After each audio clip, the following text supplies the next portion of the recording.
I'm 88 years old.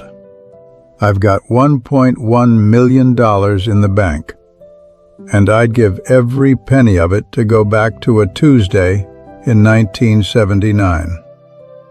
My name is Walter Hadley. That Tuesday, my daughter Karen had a dance recital. She was 9. She'd been practicing in the living room for weeks, and I told her I'd be there. I promised. But our regional director was retiring, and I wanted his job. So I was at the office every night that week until 10 o'clock. And that Tuesday, I chose the office over my little girl's recital. When I got home that night, she was still awake, sitting on the stairs in her costume.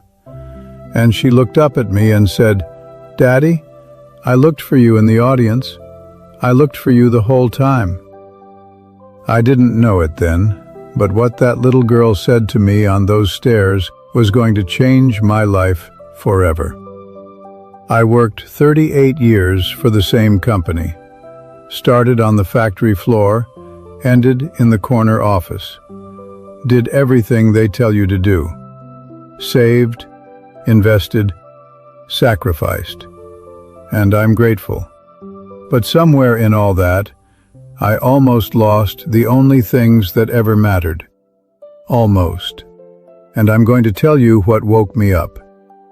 Because some of you need the same wake-up call I did. I started at the company in 1966, 28 years old. Jean and I had been married a couple years by then. Karen came along in 1970. Michael, 2 years after that. And I worked.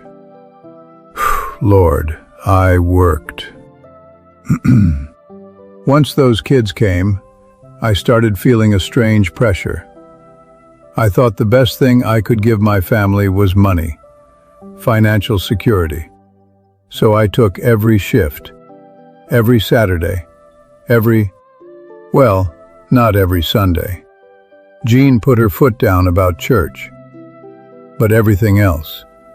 They kept promoting me, all the way to director. But Jean raised those kids alone. I need to say that. She did the school runs, the homework, the recitals, all of it, by herself. And I told myself she understood. She didn't complain. But quiet is not the same as okay. I know that now. And if you're sitting there thinking, well, I have to work, I have bills. Yeah, so did I. That's not the point. The point is, okay, let me tell you about my 2 friends.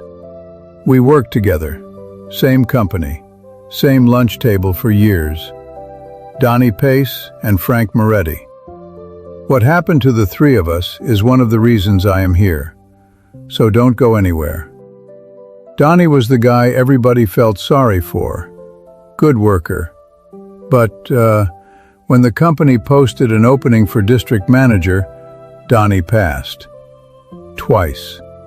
His boss said, "What's wrong with you?" Donnie said, "Nothing. I can't work more time than this, whatever you pay me." Frank and I laughed at that. No ambition. His own wife called him a fool. But I started noticing him from that day. Every Sunday I'd drive past Donnie's house. 6 or 7 cars in the driveway. Sometimes 10. Kids, grandkids, neighbors. That little house was always full. And I'd drive past in my nice car going home to my quiet house and think, well, at least I have the better truck. Funny what you tell yourself, right? Now let me tell you about Frank. He was quite the opposite. Ambitious. Sometimes even greedy. He worked every weekend. Put everything he earned into savings. He had more money than any of us. But his wife left him at 48. Said she'd been alone for 20 years. His kids moved far away. Not because of jobs. They just didn't want to be near him. Frank retired at 63. Bought a place in Scottsdale. called it freedom. Then he started calling me every Tuesday night. At first it was, normal. Sports, old stories, news. But the quiet parts in those calls got longer. That was a man with nobody to talk to the other 6 nights. One day he said, "I don't know why I earn so much money when I have nobody to spend it on." I could feel regret in his voice. He stopped taking care of his health, and there was no one with him. Sometimes this emptiness leads to depression. I was worried for him. One day he fell in his bathroom at 79. Nobody found him for 2 days. His son put him in a nursing home and went back to his own life. Frank died there in 2 years. I drove 4 hours to that funeral. 7 people were in that room. Not even the whole family. Now here's the part where I tell you how I changed myself in my 40s. I saw both lives. Donnie's full house, Frank's empty one. And I was living Frank's life. I knew it. And Karen's words. What she said on those stairs. They didn't hit me all at once. I went back to work the next morning, got the promotion, got my name on the door. But those words stayed with me. In the car, in the office on Saturdays, at the dinner table when my kids had nothing to say to me. I looked for you the whole time. I was about 43 when it finally got through to me. I came home one night, late, like always, and Jean had stopped leaving dinner out for me. She didn't say anything, didn't slam any doors. She'd just stopped expecting me to come home. No plate on the counter.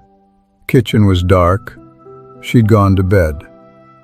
And I stood there in that dark kitchen and I heard my daughter's voice, clear as the night she said it.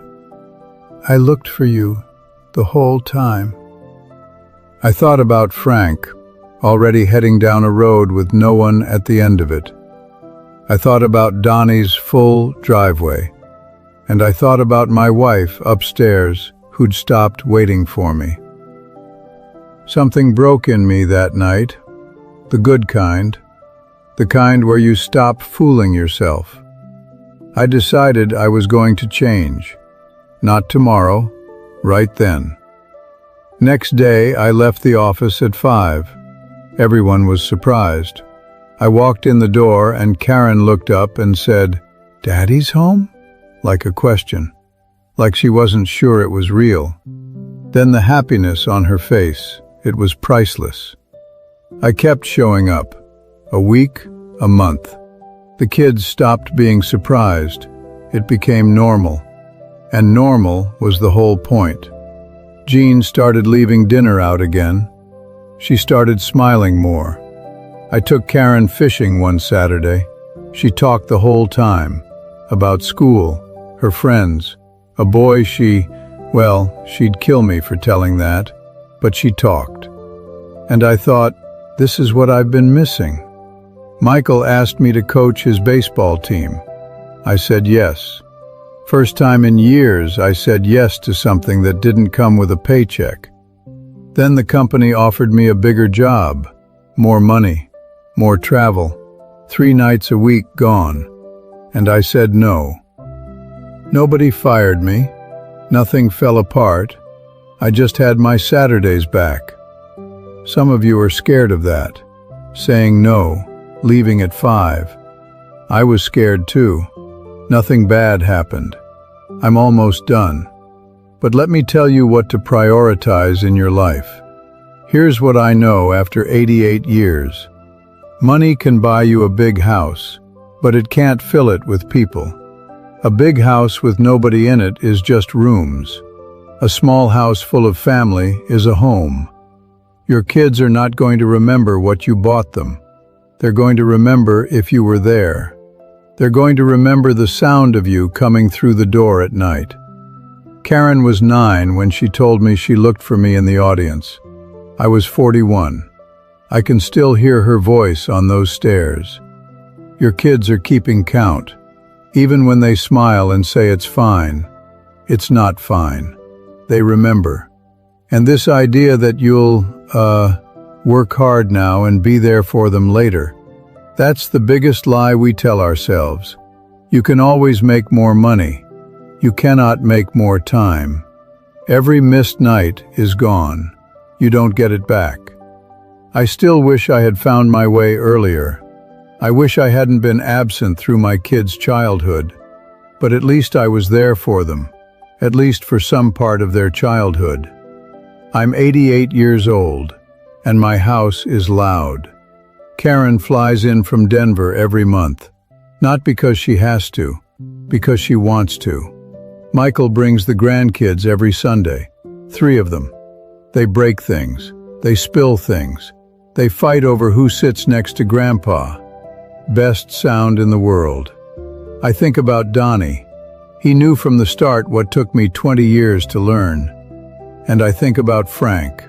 Every Tuesday. I wish he could see my Sundays. I wish somebody had woke him up the way I got woke up. But nobody did. That's why I'm telling you this.